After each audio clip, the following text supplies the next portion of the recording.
And you're trying to give the young people something that will help them, yet you don't know exactly what it ought to be.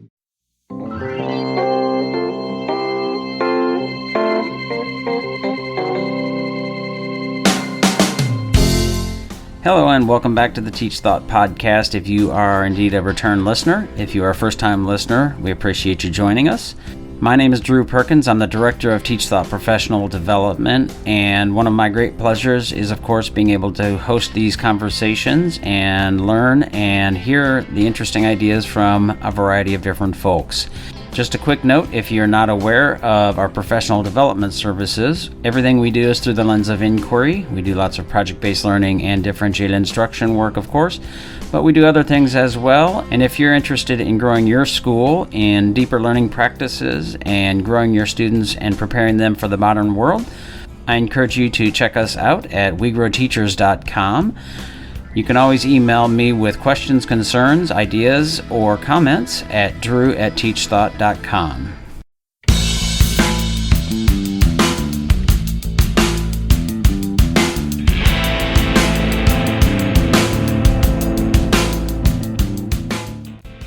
In this episode, I spoke with Diana Hess, who is the Dean at the University of Wisconsin-Madison School of Education.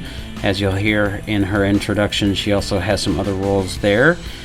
She is the author of two books, Controversy in the Classroom, The Democratic Power of Discussion, and The Political Classroom, Evidence and Ethics in Democratic Education, co-authored with Paula McAvoy.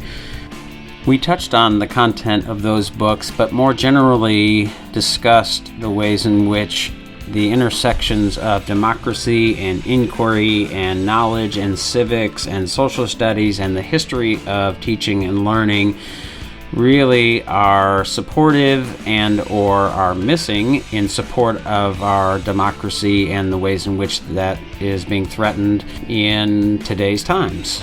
Definitely a conversation that hits my sweet spots, and I hope you find it helpful. All right, I am here with Diana Hess, who's the Dean of University of Wisconsin-Madison School of Education, and I'm excited to talk with her about the ways in which we can, tackle uncomfortable conversations and have discussions that are structured and sort of advocate for some of the principles that I've talked about a lot in the podcast, but I'm hoping to learn from Diana here, and as I was saying before we started recording, I was actually unaware of the two books you have, which I now have to order and get on my shelf. Controversy in the Classroom, Democratic Power of Discussion, and then The Political Classroom, Evidence and Ethics in Democratic Education. Listeners will recognize lots of that language as I talk about it a lot. But Diana, welcome. Give a little bit of background, if you would, to our listeners so they know who you're listening to before we get into it. Great. Well, thanks, Drew, for having me on. I look forward to our conversation. As you said, my name is Diana Hess, and I'm currently the Dean at UW-Madison School of Education. I'm also a professor in the Department of Curriculum and Instruction, and I'm the principal investigator for the Discussion Project, which is something that I hope we'll talk about during our time together. I started my career as a high school teacher, teaching social studies courses, law, government, history, etc. I worked for a number of years for the Constitutional Rights Foundation, which is a major civic ed organization, and then returned to school to get my PhD from the University of Washington in Seattle, where I started doing research on middle and high school teachers who are really good at teaching young people how to discuss highly controversial political issues. So that, when I was at the University of Washington, my first study on that was taking a look at teachers who were just very, very skillful and trying to figure out, are they idiosyncratic? They're just great, but they're great in different ways, or are there some commonalities that we all can learn from? I came to the University of Wisconsin-Madison in 1999 and have been here ever since, with the exception of a 4-year period where I was the senior vice president for the Spencer Foundation, which is a foundation that funds education research. As you mentioned, I've authored 2 books, Controversy in the Classroom, which focus a lot on the studies that I did starting at the University of Washington. And then with Paula McAvoy, who's the co-author of The Political Classroom, we focused that book on a huge longitudinal study that we did that looked at more than 1,000 students, teachers in all sorts of different kinds of schools, trying to figure out what young people learn from discussions of highly controversial political issues and how it influences them after they leave high school. So it's one of the few longitudinal studies in the field of civic education. Yeah, and I had come across you in, I think it was a Veritas discussion forum that I viewed with Stephen Harris, who I'm not that familiar with, and you, and then Randall Kennedy, who I've seen in a number of occasions, and I have great admiration for his sort of approach and the way that he thinks about things that are controversial and freedom of speech and that kind of thing. And the title of that was How to Disagree, the Virtues and Limits of Intellectual Charity from Harvard Law School. We'll put the link to that archived YouTube version, which is about an hour and 15 minutes, in the show notes. But I was looking back at some of the things that, as I was trying to prepare for this podcast, and some of the things you and I actually have in common. I was a social studies teacher. I was actually pre-law, so I didn't go quite down the road that you went all the way. You're much more credentialed and have more experience in that than I. But I like you, and my mom was a social studies teacher, was my teacher, really did value and tried to engage in those kinds of conversations that can be, especially, I think, lately pretty difficult. But one of the things that jumped out to me was in your background, and I'd never heard of this, and I'd kind of like to hear a little bit more, the Harvard Social Studies Project, which was something that you were sort of, pushed into, had to sort of work through as part of your early teacher training, and as it says here, teaching secondary school students to learn and deliberate about controversial public policy issues in the context of historical examples, case studies, and contemporary themes. But I'm sure there's much more. I'm really curious to hear more about that and maybe how that's influenced your work in your career. Yeah, the Harvard Social Studies Project was developed in the early 1960s by Fred Newman and a number of his colleagues there. And it was an inquiry-based social studies project that focused on controversial policy issues in the context of specific historical periods. So the curriculum was a series of pamphlets that were about 35, 40 pages long. There was one on the American Revolution, there was one on the Civil War, there was one on the Great Depression, there was one on the New Deal, and so on and so forth. And they were innovative in three ways. One is they focused on the both public policy decisions that needed to be made during that time, and also on private decisions that people would make that had some connection to a public policy or something that was happening that wasn't just about that one person. So, for example, one of the questions in the American Revolution pamphlet was, under what circumstances, if any, is violence justified? Classic. Mm-hmm. You can't really teach about revolution without that question. And then the New Deal curriculum, had questions about the role of government vis-a-vis the role of the market, et cetera. So they were well written, and the only way to teach them was to use this public policy discussion approach, which had, all sorts of specific accoutrements, different kinds of issues. So students were taught how to talk about empirical issues, how to talk about issues that were primarily issues of value, et cetera. Mm-hmm. And when I started teaching at Downers Grove South High School, which is a suburb of Chicago, a western suburb, the social studies department there was huge. It was a huge high school, over 4,000 students at the time. And in the required history course, the curriculum was based in part on those pamphlets. And it was an exciting way to learn how to teach. It was a little intimidating. I was told very early on that my job was to learn how to be a good teacher of discussion, meaning that I wasn't just using discussion as a pedagogical strategy, but that I actually wanted my students to become better participants in discussion. And I was going to get a lot of help to do that.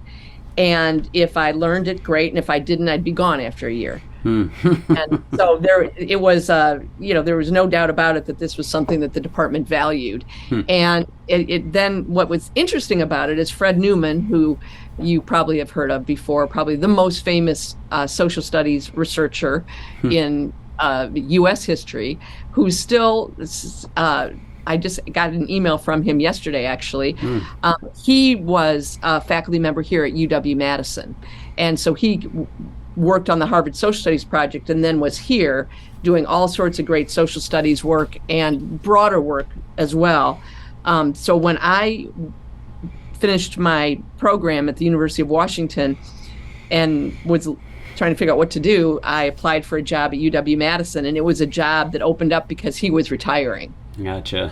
So it was really interesting, kind of full circle, to Right. learn using stuff he had created, and then to have the honor and privilege of being the person who got to kind of fill his position. Sure. Well, it's amazing to think about the way, sort of the I guess pressure, for lack of a better word, to get your teaching and pedagogy to sort of conform with that model, which doesn't seem at all prevalent today, right? I don't think that is normal and usual, and I'm actually I'm curious what you think of this. I've said this a few times in the podcast, but I have sort of tried to develop this hypothesis and again, shoot holes in it as you find it. But like 1983, of course, Nation at Risk comes out. We have this sort of push towards getting our schools to be competitive, which in my estimation made us more what I would call a culture of teaching, or a culture of achievement, than culture of teaching and learning, where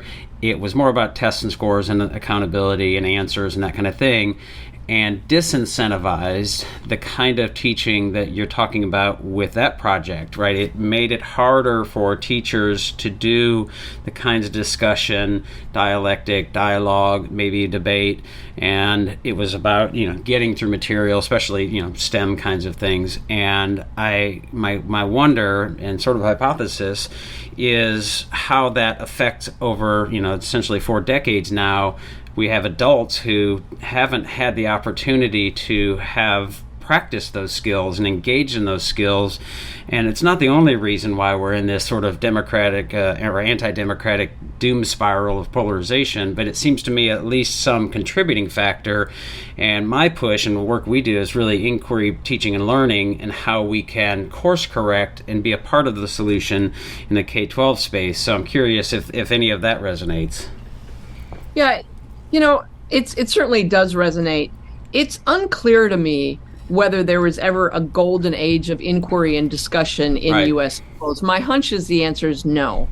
Is that for the most part, teaching in U.S. schools has been very didactic. And I think that, has changed some over time. I think the cooperative learning movement was really influential. It was a real lever to help people learn how to teach in different ways.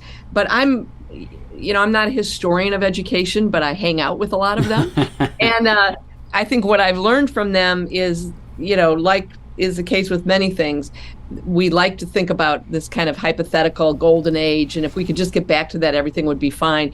And I don't think that's really the case. However, I do think that one of the things that has happened, and it was, I think, launched with A Nation at Risk, is that there used to be more high quality social studies in elementary school and middle school. And we know that empirically, that one of the things that happened with both A Nation at Risk and then more even pronounced with No Child Left Behind, Right. because of the focus on reading and math in elementary schools, social studies got pushed out. Science got pushed out too, but social studies got pushed out in an even more dramatic way. And that has really taken its toll because, students are coming into middle school having fewer experiences, learning high quality social studies. They're coming into high school having fewer experiences. The number of courses that students take in high school has not changed noticeably. So, when people say, well, we used to have all this social studies in high school, we don't anymore, that's actually not true. that if you look across the country, those courses have remained constant. One change is we've got more advanced placement classes, and I don't know if you've ever been an AP teacher, but I have, yeah. Very hard to teach AP in a way that's inquiry based. It's not impossible. Right. And there have been a couple of really high profile projects to take the AP curriculum in social studies, in the government course in particular, and turn that into an inquiry-based curriculum. So Walter Parker and his colleagues at the University of Washington, did that research. It's that scale. They actually did an RCT on that. So there are some examples, but my own research would suggest that one of the challenges with AP is that it's just very hard as a teacher to figure out how to teach AP in a way where you're not lecturing. And I think that there's all sorts of good reasons to lecture. I'm not suggesting that good teachers never lecture. But what I think a similarity we share is that it is impossible to teach, especially high quality social studies, unless you're doing a lot of inquiry and unless you're doing a lot of discussion. And so if you've got a primarily lecture based class, there's just no way you're going to be able to help students develop the skills they need. And so then the question is, to go to your big thesis, are we in this democratic crisis now because of what we haven't been doing in the schools? And I'm pretty hesitant to agree with that, just because I think blaming the schools for the mess we have right now is kind of manifestly unfair. I think that the schools are important. They make a huge difference in terms of what people value and what people know and are able to do and disposed to do. It's not that they don't matter. If I thought they didn't matter, I wouldn't be the dean of a school. But I'm always a little suspicious when schools get blamed for things that are part of a much larger phenomenon. I mean, there's been a lot of really high quality research done on what causes political polarization, and few people would say it's caused by what we're doing or not doing in the schools. That being said, there is some pretty good evidence that we can do things in schools that could make a positive difference going forward if we really are concerned about both the effects of political polarization, the effects of social media, the effects of the increasing tendency of people to believe things that aren't true, which my personal view on this is that one of the biggest problems we have in American democracy is it's becoming increasingly prevalent for people to hold very strong beliefs on things that we know are empirically just not true. And so even though I really focus on inquiry, and inquiry by definition is going to involve multiple and competing answers, there are some things that are literally true. And if we don't teach about them in schools, we are making a big mistake. Yeah, well, and to your point, I think that romanticizing what teaching was like before A Nation at Risk is not value. It's not true. I don't think that teaching was necessarily better. My feeling is that teachers who had this sort of innate skills of doing inquiry and discussions were more free to do those kinds of things, because it was probably less regulated, prior to that. And I don't think that education is the reason, but maybe a small part of the reason, but maybe more importantly, as you said, like a bigger part of the solution. So how do we help people navigate these sort of different sets of truths and be a little more metacognitive about their beliefs and this us versus them virus, as I think about it. And I think you make in the Kaplan piece that I referred to earlier, you make a really interesting distinction between empirical truths, which we would by consensus believe to be true, empirical questions, and then policy issues, and some of that is partisan. And actually, one of the things that I made a note of is, to your point, there are partisan truths, right? So that if we engage in students in deliberating whether climate change is occurring, that would be highly problematic. But I'm thinking there are fairly large set of people who would say climate change isn't occurring, or would have some gradation of disagreement with that. And so the empirical, the sort of epistemic crisis that I think we're in the middle of is just it's sort of terrifying, right? Yes, I would agree. The kind of heuristic that you're referring to, that Paula and I developed in the political classroom, it makes a distinction between two kinds of questions. Right. Questions that are open, and by that we mean questions for which there are legitimately multiple and competing answers, that you want to engage students in really deliberating, learning about, making a decision about what they think the best warranted answer is. And then settled questions for which there is a right answer, at least for now. So, and this is often hard to describe in a way that's not misinterpreted, but I do think that in high quality education, we do teach a lot of things that are settled. And we want students to understand and know that content. So, for example, when I taught U.S. history, and I taught a unit on suffrage, I wanted students to believe that women having the right to vote was a good thing. I did not teach that as an open question. Right. Now, in the context of history, we did learn about it being a controversy at a specific time and what that controversy looked like, et cetera. But I think there are all sorts of things that we teach in ways that we want students to come to particular beliefs. I want students to believe that slavery is wrong. I want people to believe that expanded suffrage is good. Right.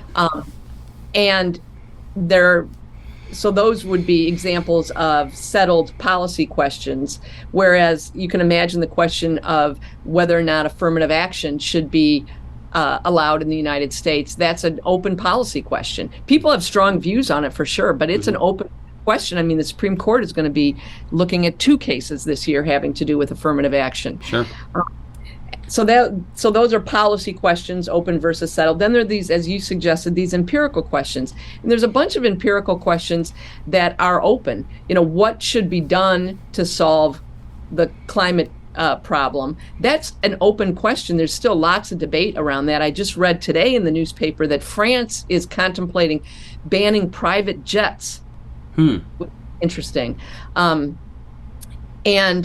then there are empirical questions for which there is a right answer. Now, what we know about science is answers change over time as we learn more things. So it's never that something is settled likely into perpetuity. But with respect to climate change, the question about whether climate change is occurring and is it caused by human behavior, those are empirical questions for which there are scientifically warranted, pretty settled answers. If you go to the Generation Next science standards as an example and see what they are suggesting should be taught about climate change, they're not presenting the issue of climate change in terms of whether it's occurring and caused by human behavior as an open question. And I think one of the challenges we have in the United States and in other nations too, but it's particularly pronounced in the United States, is we've got a number of empirically settled questions where there are still some pretty large numbers of people who don't believe that. And that's a job of schools. Schools do have a responsibility. If students are coming out of schools not really understanding what's going on with climate change, we are going to be in a world of hurt. How are they going to make decisions as citizens about what to do about climate change if they don't understand what's happening with respect to climate change to begin with? Yeah. Well, I've been using 2 examples that are in some ways sort of diametrically opposed if you think about left and right, and that's an imperfect way to think about it, of course, but what I'm continually concerned about is sort of this creep of a liberalism on both sides, and the ways in which we might use some controversial things, and I would imagine controversy in the classroom, this would resonate with that. Like, as I talked with my state representative, who is a parent of a former student of mine. I've talked about this before, so apologies to those folks who are hearing this again, but my state representative introduced an anti-CRT bill. And I said, one of the things that, as I was talking with her, I said, let's take the 1619 project and the education curriculum that they have. And I've talked with them on the podcast. I don't agree with 1619 as our founding date, but that's not particularly relevant. The question that they have is at least one of the central questions is, how would things maybe be different if we use that as the founding date? And as a teacher of history, especially today, with the relevance of that project and all the things that go with that, I would not hesitate to use that, because it opens up a really wonderful set of line of thinking and questions. And then the empirical truth is, I think the curriculum shows, is 1776 is the founding date, but it is a really interesting piece.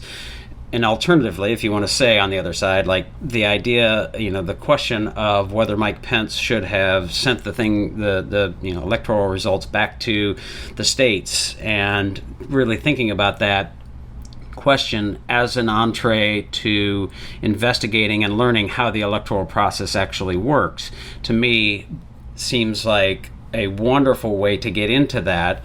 But I don't know that many teachers would do that and have the skills to do that or the courage to do that. And I'm wondering that maybe this is a good place to sort of jump into the discussion project and how you structure things, whether it's with those examples or other ones. Yeah, so I want to distinguish between teaching students how to discuss highly controversial issues and teaching students how to participate in discussions writ large. So, there's a lot of discussions that should be occurring across the curriculum that are not about controversy per se.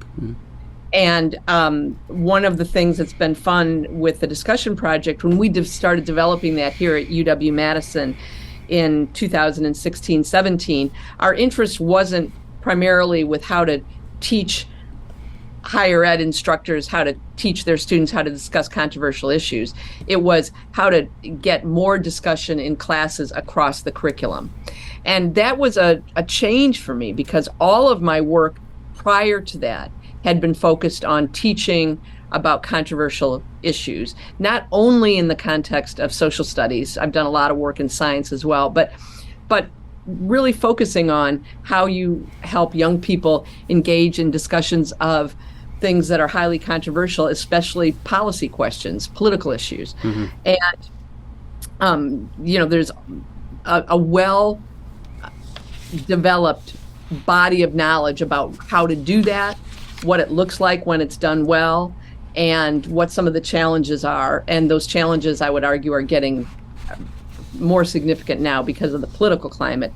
So that's one part of teaching discussion. But the discussion project is based on the notion that we really want students to learn how to discuss across the curriculum. We want them to build really good skills. We want them to learn how to talk with people who have different points of view. We want them to learn how to listen well, all of those things. And that doesn't have to be done only in the context of controversy. So as we talked about before we started the podcast, the discussion project is just releasing a high school version. And I'll make sure that you have the information so you can put it in the material. Yeah. But so the high school version is, again, a radical departure from what I've done in the past, because it's not focused primarily on controversy. It's focused on, if you're teaching biology and you want to have a lot of discussion in your classes, how do you do that? If you're teaching calculus and you want to have discussion, how do you do that? Which is different than, if you're teaching young people how to discuss highly controversial political issues. Yeah. But, I think the thing about discussion, regardless, is you've got to have something that is discussable to have a good discussion. Right. I think one of the challenges for teachers is to figure out, what are the things in their curriculum that are really discussable, and that you want discussion as a way to build content knowledge as well as a way to build discussion skills. So what I've talked about for decades now and kind of developed with Walter Parker is this notion of teaching with and for discussion. So you teach with discussion in order to help students build the understandings that you want them to build. You teach for discussion when you want students to become better discussants. And good teachers of discussion, I've learned from my research, are doing both simultaneously. They're teaching with and for. And so students should come out of their classes having a deep understanding of difficult content that, quite frankly, requires discussion in order to build those understandings. But they should also be just simply better discussants. Yeah, well, that's an interesting and I think useful distinction. And it begs a question to me as I've been working in this space of, whether you want to call it progressive or constructivist or inquiry education, project-based learning, and how the criticisms of that are, I think, sometimes really valid in that there's not necessarily, there's sort of behavioral engagement over cognitive engagement in some cases and maybe many cases. And the idea of using inquiry or discussions and these sort of levers to get kids to access information and knowledge and learn things, I've been looking into, because the people who criticize it use the work of E.D. Hirsch, and I just got the books from Paul Kirshner. Was it How Teaching Happens, How Learning Happens? I don't know if you're familiar with those, but the idea that we do need to have a shared knowledge, and that knowledge is a really integral part of quality teaching and learning. Now, what I see like a false binary is that it's sort of explicit and direct instruction or inquiry, and I think they sort of mischaracterize or straw man. Sometimes it's discovery learning, and I think that is something different from what we're talking about. I joke about it. We're not looking for free range chicken. Kids just sort of wandering about aimlessly without any intellectual and academic leadership. So I'm curious how you think about that sort of movement of direct and explicit instruction, and maybe the work of E.D. Hirsch and those folks, and how it sort of works in context with building significant knowledge and inquiry and discussions. Yeah. Well, where I agree with E.D. Hirsch is that students and adults, for that matter, need to have a lot of content knowledge and a lot of understandings of difficult concepts. Where I disagree with E.D. Hirsch is what we know from the learning sciences, especially the most recent work about how students build that knowledge.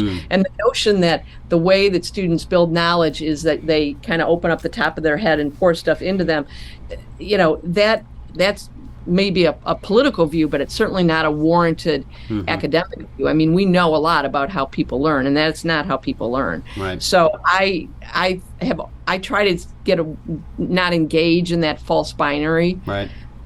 Because I think that it's really important to have a rich body of content knowledge. And most of the stuff that E.D. Hirsch uses as examples is, in my view, just too simple. What's wrong with E.D. Hirsch is his standards are too low. Interesting.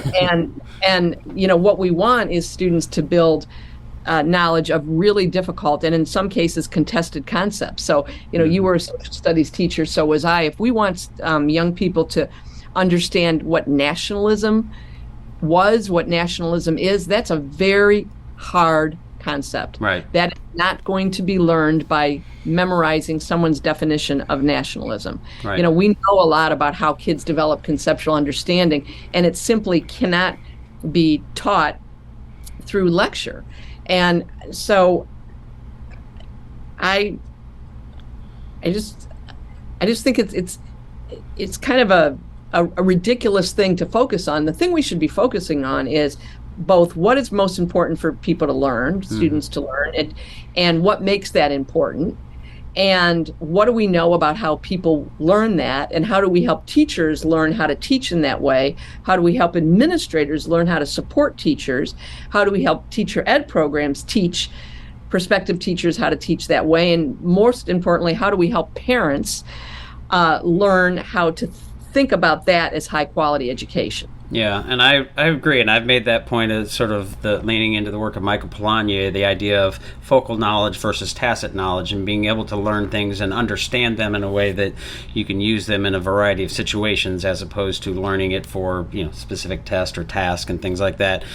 And it does strike me, some of the things you say resonate with me as well. The other sort of thing that, and I think this is, again, gets back to the skill building that an education school and a discussion project very well likely would address and help us address, is does our teaching force have the sort of intellectual skill set, the cognitive intellectual dexterity to be able to do this kind of work well? And I think that's a really worthwhile consideration to think about as we work with teachers. And you say some of the teachers obviously can just take a little germ and spark, and it's just like, boy, they run with it, and they sort of have some of that ability.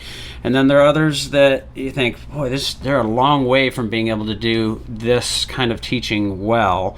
And the criticism, of course, is you say, well, we've got to deliver at least some basic standard set of content and knowledge, and that we're not able to at this point do that kind of project-based learning, and there are gradations here, but if we're not doing it well, then it could be a disaster, which I think there's some truth to that, right? So what is that like? How do you respond to folks when they say that kind of thing?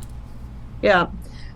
Well, it's a good set of concerns for sure. I think first, we need to attract people into teaching who have the intellectual skills to be good teachers. And I think we are attracting a lot of those folks into teaching. Sure. When we have about 418, not to be too specific, students in our teacher ed programs here at UW-Madison.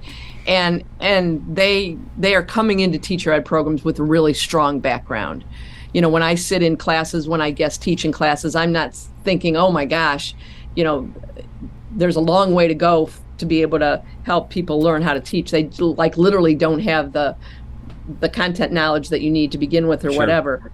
But I am really worried, in a time when we have this, very serious shortage of teachers. We're going to be putting a whole bunch of people in classrooms who don't have that knowledge, and that's really a problem. And I'm not suggesting that we're putting people who are not intellectually capable in classrooms, although that may be the case in some cases. Sure. But I'm suggesting that they haven't had the preparation that they need. Sure. And so I think one thing is to make sure we're attracting people into teaching who've had the right kind of preparation to be ready to learn how to teach. Very similar to, I'm a very good friend of the nursing school dean here, so we talk a lot about nursing education. And to get into nursing school, you need to have passed anatomy and physiology. You need to have a body of content knowledge. Imagine that. Yeah, imagine that. And so I think that's also got to be the case in teaching. And it's an important thing to focus on. It's why we need to have really high standards for who gets into teacher ed programs to begin with. And then I think with respect to your point about how hard it is to learn how to do some things like, project-based learning, for example, we need to, if we view teaching as a profession, then one thing we would say is that there are some ways to teach that are more empirically warranted than others. Instead of saying what I think we've done foolishly in teaching is to equate professionalism with autonomy. That if you're a professional, it means you can decide how to do things, because if you can't, then you're not being treated as a professional. Instead of saying if you're a professional, it means you've developed a whole lot of knowledge and skills that we know from really good evidence constitute high quality practice. So we would never say to a doctor, for example, because you're a professional, any way you want to do that open heart surgery is fine. Right? I mean, there's actually, evolving practice around that. Sure. And I think sometimes we say to teachers, and sometimes to teachers who are, really brand new into the profession, that what it means to be a professional now is you can do whatever you think is the right thing to do. And I think that's a huge mistake that we've made for years. I mean, I remember in my teacher ed program being asked in the very first semester to what my philosophy of teaching was, which in retrospect was absurd. Why would I have a philosophy of teaching? I was just beginning to learn about teaching. I would hope I would have a philosophy related to teaching, at some point, but it shouldn't be totally idiosyncratic. If we've got 20 social studies teachers who are really great, we would expect to have some commonalities across their practice. And if not, it's not a profession. That's interesting. One of my daughter's teachers last year, I was doing a conference, and one of the things, of course, of the work that I do, I actually asked him, and he was a brand new teacher, I think coming from Teach for America, and I actually asked him, what's your philosophy of teaching? And he looked at me like I was an alien. So now I'm reflecting, thinking, he's like, I have no idea, right? Well, you should know, though, before you become a first-year teacher, right? Yeah. So you should, which doesn't mean, by asking that question, it doesn't mean what is your idiosyncratic philosophy of teaching. It means what are your views about what constitutes high-quality teaching? What do you value? What are you after here? And what do you value, and what are you trying to do? And those, again, it's not that there can't be some variance there, and right. Different schools have different philosophies of teaching. Sure. If you're a Montessori school and you're hiring a new teacher, that's going to look very, very different right. than you're a core knowledge school and you're hiring a new teacher, right? So those are different philosophies, to be sure. But I just think we need to really focus a lot on what we know about what constitutes high quality teaching and learning, and then really teach people how to do that. And as you're suggesting, some things are really hard to learn. It is very hard to learn how to do project-based learning. It's hard to learn how to be a good discussion teacher. Yep. Not hard to learn how to do some methods of discussion. Right. And so, in the discussion project and in other professional development I do on discussion, I start where people are. If there are some people who've had a lot of experience with discussion. They may have been teaching Socratic seminars for 10 years, and they're at a point where they're ready to learn some other things that in a teacher ed class, for example, I wouldn't be doing. Right. And which again is why teacher ed needs to be really, really good. Yeah. But we also need to see teacher ed as a step, and not just like with nursing, just right. like with virtually any other profession, there is a focus on continual learning. You would never say, well, you graduated from a program and now you don't have to learn anything anymore. Right. So are there things that you all do in your teacher preparation program and or might suggest, this is something that we've been toying with and thinking about how we can help schools and leadership and ed policy makers think about how they sort of navigate these culture war kinds of things, because it has become increasingly difficult. One of the things that I think might be useful is, and a guy named Peter Tragos actually teaches, or he's I think assistant superintendent in a school not far from you just north of Chicago, and they I think have like a civil discourse statement that they've developed and really are trying to value that. Lutheran Williams, who runs the New Roads School out in Los Angeles, who's been on the podcast, he was talking about how he and his staff, they really wrestle with some of these things. And I said, well, how do you do that without it going off the rails? And he says, it does sometimes. Like we do. And we need to really think about that. And so I don't know if it makes sense for individual teachers to think about that. I would imagine you're working on some of those things in your teacher prep program, at least touching on it, getting them to think about that. If the ed leadership pieces, if it advocates for that, because that's something that I think about. And Peter actually asked a couple questions that I think are relevant here. He said, what's the difference between a public school classroom and the town square? Because that's a part here of how it's erupting into to our school boards and getting on social media and all of the things. And then he says listening is critical to discourse. How do you counter those who conflate listening with agreement or endorsement of the speaker or idea? So some of these discussion norms that I'm imagining are in the discussion project, whether with controversial ideas or not, I would imagine are part of that. Yeah, absolutely. I mean, I think we need to have a very clear sense of what kind of discussion skills students need to learn in order to be good participants in a democracy. And I was involved in a lot of professional development in Central and Eastern Europe as those countries transitioned into democracies. Of course, that's it's sticking better in some countries than it did in others. But the whole focus was on how you teach students in schools how to develop the skills they need to live in a democracy. Very different set of skills. And we need to hang on those, and we need to project those and define those as being nonpartisan.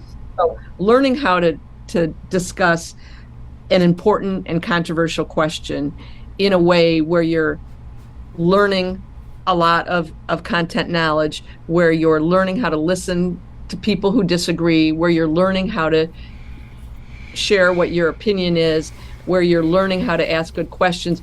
All those things shouldn't be partisan any more than voting should be partisan, right? I mean, who you vote for, that can be a partisan act, but voting needs to be defined as absolutely nonpartisan, that you have to have voting if you want to have a democracy.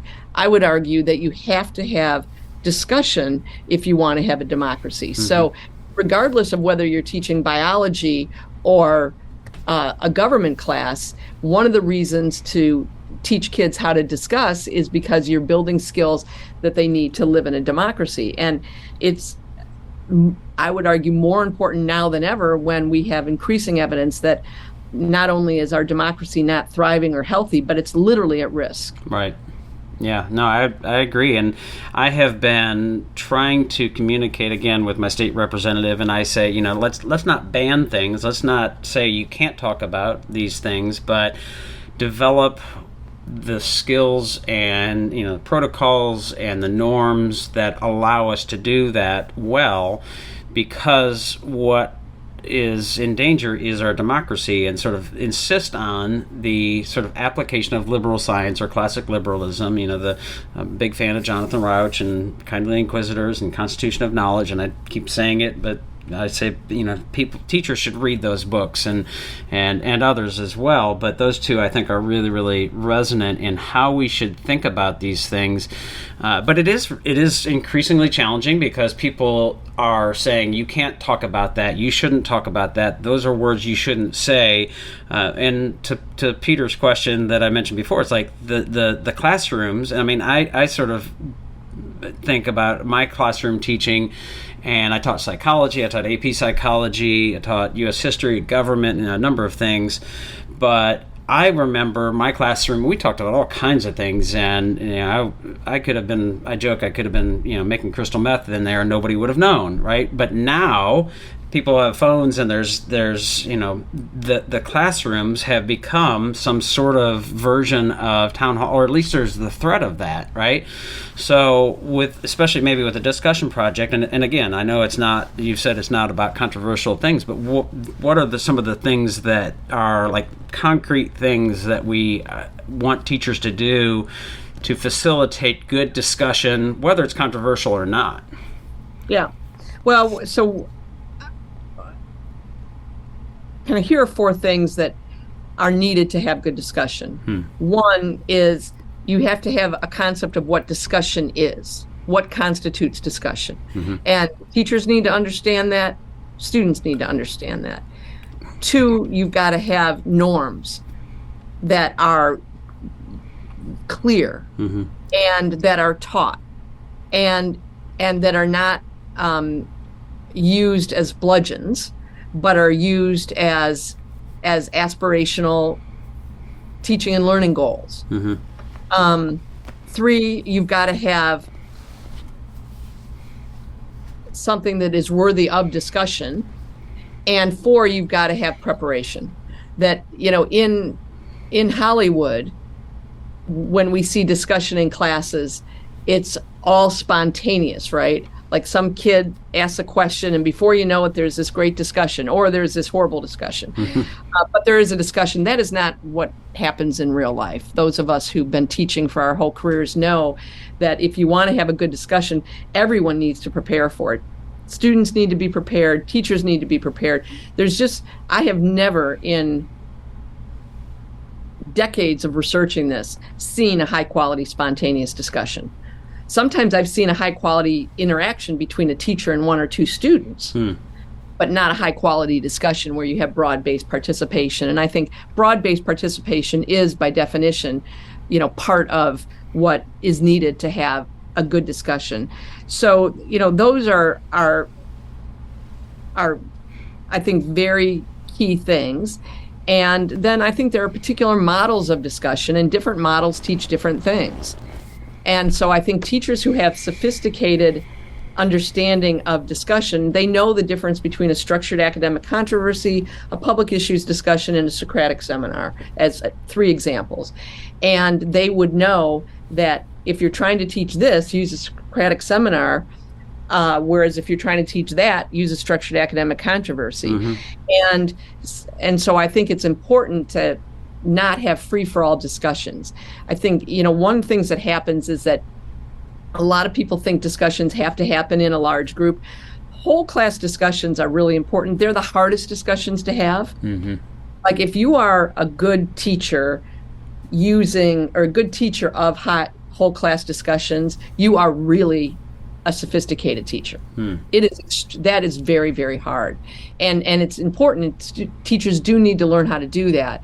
But a lot of good discussion happens in small groups and happens using specific discussion models. And so I think that we need to develop that kind of expertise with teachers. I've had a lot of kind of friendly debates with some of my colleagues. There's kind of a field of people who focus on class discussion. And they often like to talk about how hard it is to learn how to be a good discussion teacher. Like it's almost impossible. I don't believe that.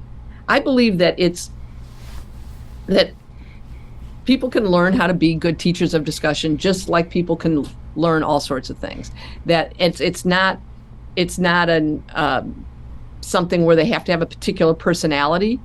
It's not something where they have to have, it's not innate at all. People can be, it's easier to be a good teacher of discussion if you've been a participant in lots of good discussions, just because you form the concept of what good discussion is. You were talking about the innate or the lack of necessarily innate skills in sort of doing discussions, but I'm wondering, and I agree, I think that there are things you can learn and you can improve, and you're basically always learning and growing in that skill. But the things about, like, I think about intellectual humility and the understanding of how to ask really, what I would say beautiful questions if you build on Warren Berger's work. But how do we do that in schools? Like, one of the things that I've become more convinced of is if I were running a school, I would do everything I could to engage my teachers regularly in what I call rich inquiry.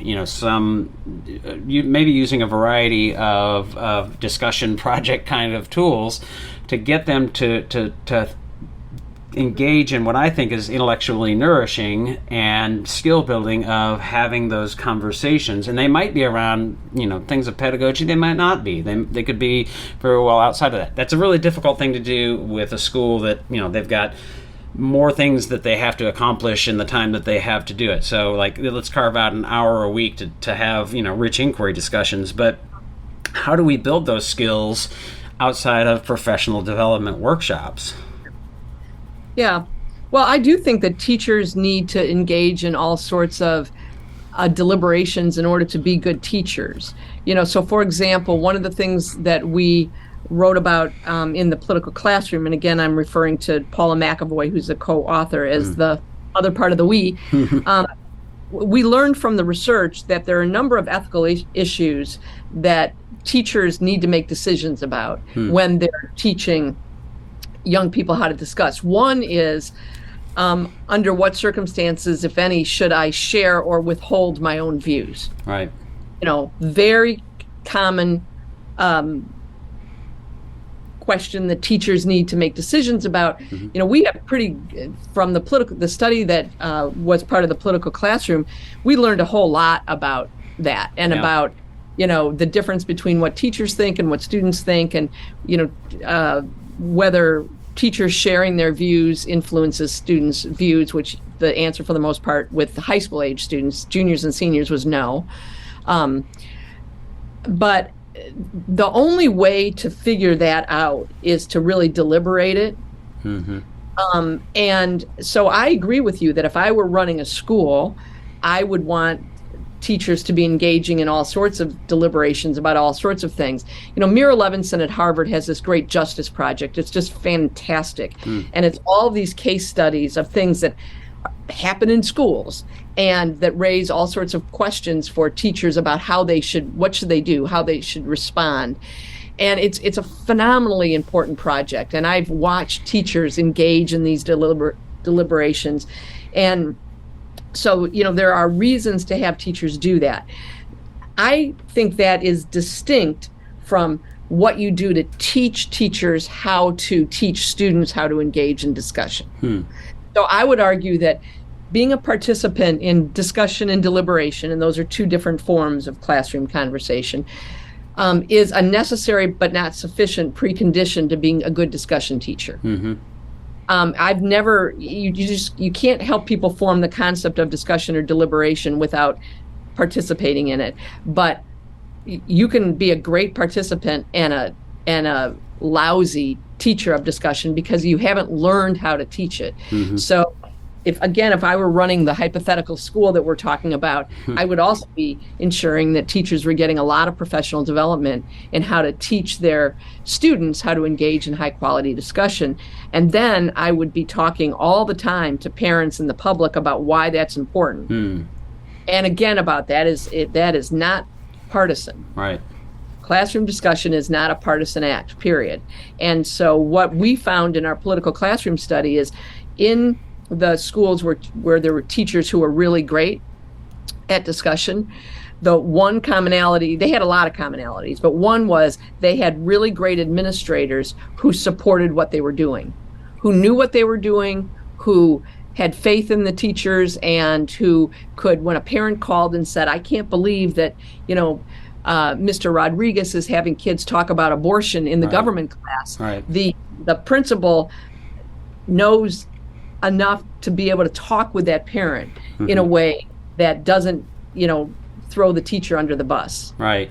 Yeah, and I think that's where I wonder if our building leaders and administrators and education policy makers have that skill set and actually understand those concepts of, John Stuart Mill and some of the things that you say, well, I know what's going on in the classroom and I understand the method, and here are the methods that we're asking them to engage in, which are not partisan, but as you pointed out, and it was actually interesting, you said the research, and it's in this Kaplan piece too, that it doesn't lead to kids believing, like if I say I'm for abortion doesn't mean all my kids are going to be like, oh, well then that's the way we're supposed to think.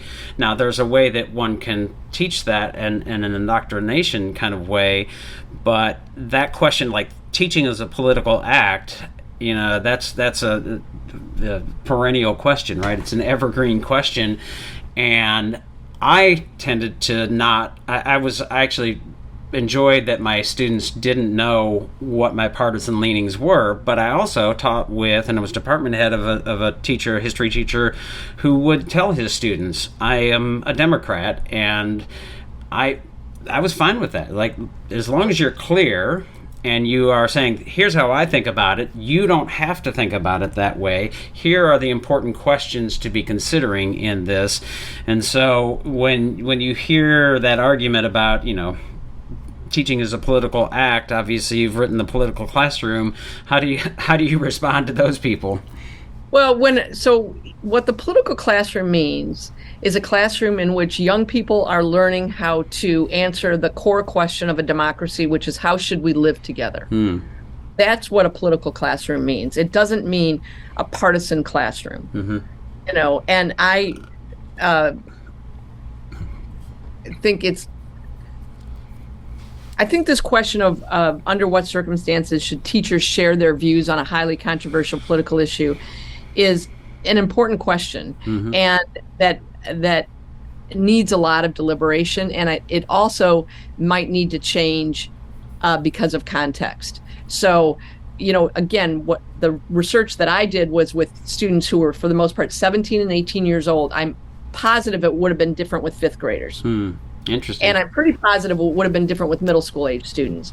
And it was also, what we learned is that students do not want teachers to push their political views.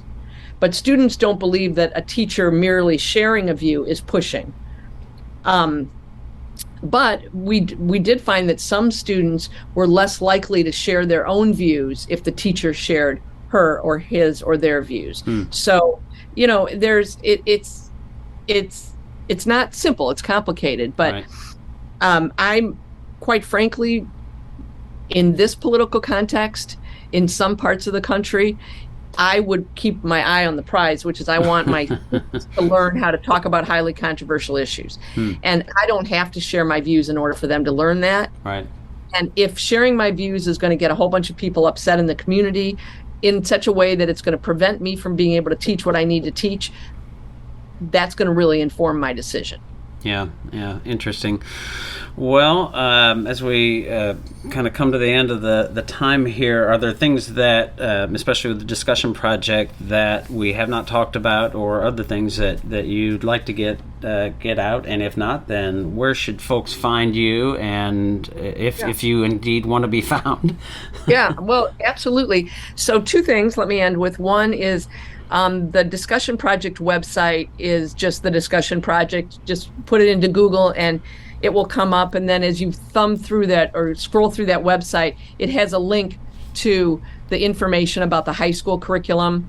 And if a school was interested in, having the discussion project come in and do professional development, how to contact the project, et cetera. So I encourage people to take a look at that. The other thing, as the dean of a school of education, I obviously care a lot about teacher education, and I want to encourage people to go into teaching. I want to encourage them to encourage their kids to go into teaching, and there are a lot of great teacher ed programs all over the country. UW-Madison has 15 different teacher ed programs, and we also have something called the Teacher Pledge, which is goes like this. If you come into a teacher ed program at UW-Madison and you pledge to stay in Wisconsin to teach, we pay your tuition. And we're doing that with private funds. We raised $20 million to do this. And the reason we're doing it is because we want to lower the financial barriers to becoming a teacher. And we don't want people to be going out with a lot of loans. And we want, the people that we're preparing, we want to encourage them to stay in Wisconsin. We're a public institution. We are really concerned about the nation and about the world, but we're very concerned about Wisconsin. And so we're 2 years into this. It's a kind of experimental program. We're doing a lot of research on it. But if anyone listening to this is interested in becoming a teacher and you want to get significant financial support to do so, I would encourage you to look up UW-Madison, Wisconsin, and just put in Teacher Pledge, and that will get you to information that you need to know. One of the things that I'm excited about is, we know across the country fewer people are going into teaching, but our teacher ed programs are larger than they were a year ago. And I'm pretty sure that that's because of the Teacher Pledge. And I'm thrilled that we had all these alumni and friends who contributed this enormous amount of money, $20+ million, to allow us to experiment with this. And I think that states and the feds are going to have to do something to incentivize people to get into teaching. Yeah. Like we did, we used to have a national teacher corps. I think we're probably going to need to have something like that again. But anyway, so those are the two things I want to end with. Yeah, and that's really interesting. You said, did you say how long you have to stay in Wisconsin? I'm sorry if I missed that. 3 or 4 years, depending on what you're teaching and where you're teaching. So if you're teaching in a high need school, which is probably about 70% of the schools in Wisconsin, or you're teaching in a field in which there are more significant shortages, math, science, special ed, et cetera, then your commitment is for 3 years. And if you're teaching in a non-high need school or in an area where there's not, it's significant enough, a really significant shortage, it's 4 years. Okay. Well, interesting. So I'll ask you this question before we jump off, because this has connected with me. So I have a 10th grader who thinks she wants to be a teacher. We were actually talking about where she might go to school, so maybe I'll have to look into the teacher pledge when she's graduating here in a few years. But what's your maybe advice for somebody who's in 10th grade or in high school and thinking, hey, I think I might want to be a teacher? Are there things that you would suggest they do to prepare or to investigate, or maybe what are as we lean into inquiry, what are the important questions they should be considering? Yeah. Well, one thing they should do is to find out whether their school has a program for students who want to go into teaching. Mm-hmm. Lots of schools have grow your own programs, pipeline programs, et cetera, and they should look into that. I would say the 3 most important things are: 1, do really well in school. Take really hard classes, work really hard at it. We want teachers to be really, really well prepared. So, take the hardest classes you can, do the best you possibly can. First and foremost, that's the most important thing. The second thing is get a lot of experience with young people of different ages. So you kind of can start building a sense of, how much do you like young people? Because, you really liking young people is a sufficient or necessary but not sufficient precondition for being a good teacher. Yeah. And there are some people who, it's not that they are bad people, it's just they don't have the affinity for young people that they need. Patience, and they don't have patience. They're not intellectually interested in how they develop, et cetera. Right. So get a lot of experience and there's ways of getting a lot of teaching experience just so you can get a sense of, how does this feel to you? Is it something that you like? When I was in high school, I was a gymnastics coach and I taught, hundreds of kids, and I learned a lot about how much I liked teaching from doing that. There are a lot of kids who teach Bible study. There are a lot of kids who they're volunteering as tutors or whatever. So get some experience teaching somebody something, and ideally teaching young people of different ages. One of the things that happens in we have a secondary teacher ed program that's a post-bac master's program, and we require students to do practicum and student teaching in both middle schools and high schools. And there are a number of them really complain about this at the beginning. It's like, I know I want to teach middle school, don't tell me to go to high school. Or, I know I want to teach high school, don't tell me to go to middle school. That's more common. And what's interesting to us is how many people change their mind. Right. I've had so many students over the years who've said, I want to be a high school government teacher just like Drew. I had that great teacher and I want to be just like that person. And then they spend a semester student teaching in a middle school and it's like, oh, those kids are so cool and interesting. Yeah, it's fun. Yeah. I really want to do that. So I think it's important for anybody who's thinking about teaching to, get a lot of experience with different age young people. Yeah.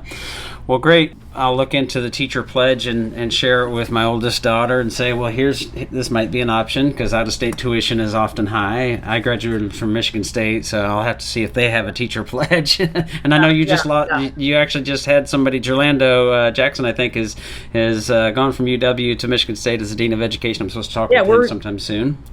Yeah, we're thrilled about that. Gerlando Jackson is a fabulous educational leader, professor of educational leadership, and we're really thrilled that he's going to, has just started as the dean at Michigan State. Michigan State has, an amazing history of teacher education. Yep. So just to be fair about the teacher pledge, or just to be totally forthcoming, we pay the equivalent of in-state tuition. Okay.